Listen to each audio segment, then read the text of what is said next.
Hi.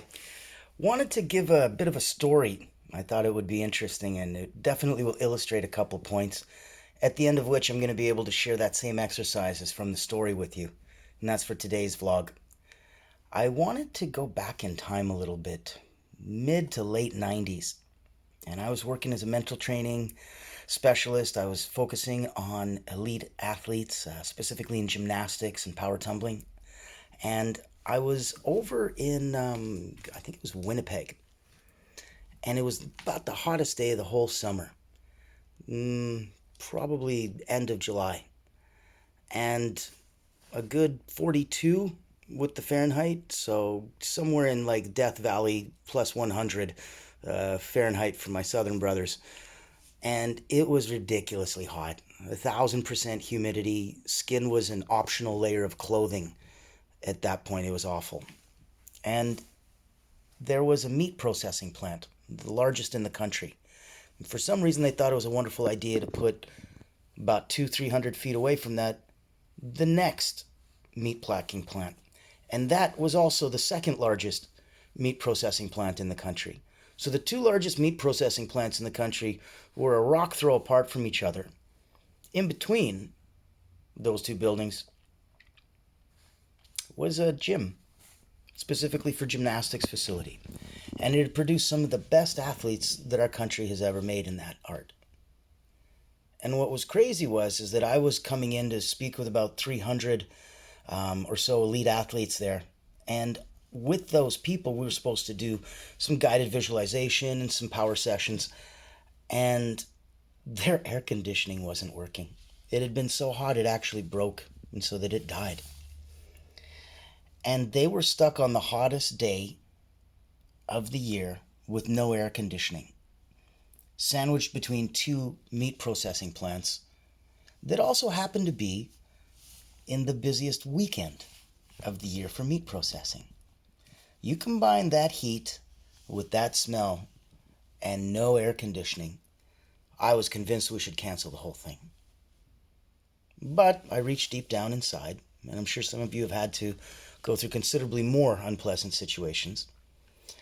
And I drew upon myself the ability to go, hey, we got to mix things up. We got to distract some people. We got to get that critical factor tooking and looking to the left and pulling Hail Marys over to the right.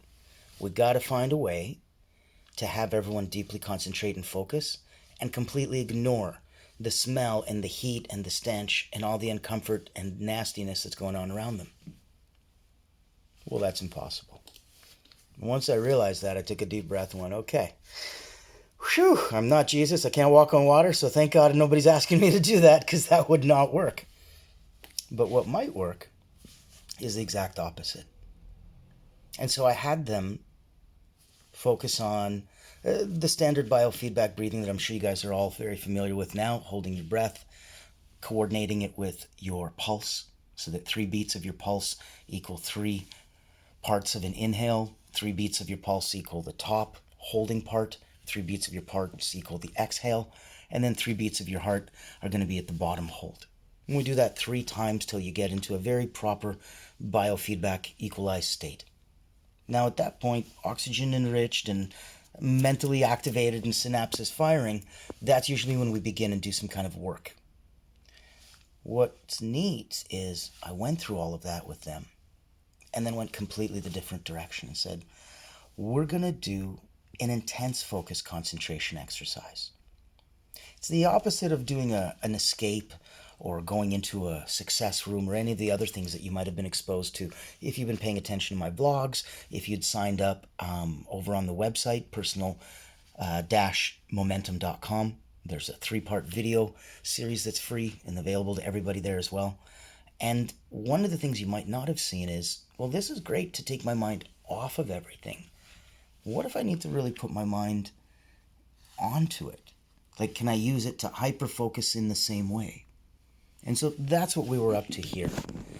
What I asked everyone to do was, instead of ignore all the nastiness around them, to hyper-focus on it and to use it as a tool to let them go deeper and deeper. So that if you were constantly having a train go by. Instead of having that train take you out of the trance state that you're trying to create, we would instead use that every time I hear the train, it lets me go deeper and deeper relaxed. And so now it helps become a trigger for you. And that's what we were focusing on looking at. So that I said concentrate on the smells around you. The more you smell, the more that smell changes, the deeper it lets you relax. Concentrate on those flies buzzing on you. Every time you hear one, lets you go deeper relaxed. When one lands on you, even deeper relaxed. Concentrate and focus on all of that heat. And the more you sweat and the more you feel uncomfortable, let that take you into an even deeper, more profound state where you just melt down away. And that took us to a place where after the therapy session was done, I asked a bunch of people how they felt. Were they aware of the heat and the smell and the bugs and the flies and all the horribleness? And no, not at all. Not at all.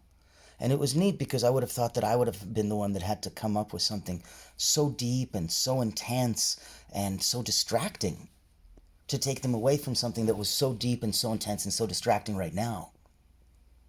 But you don't.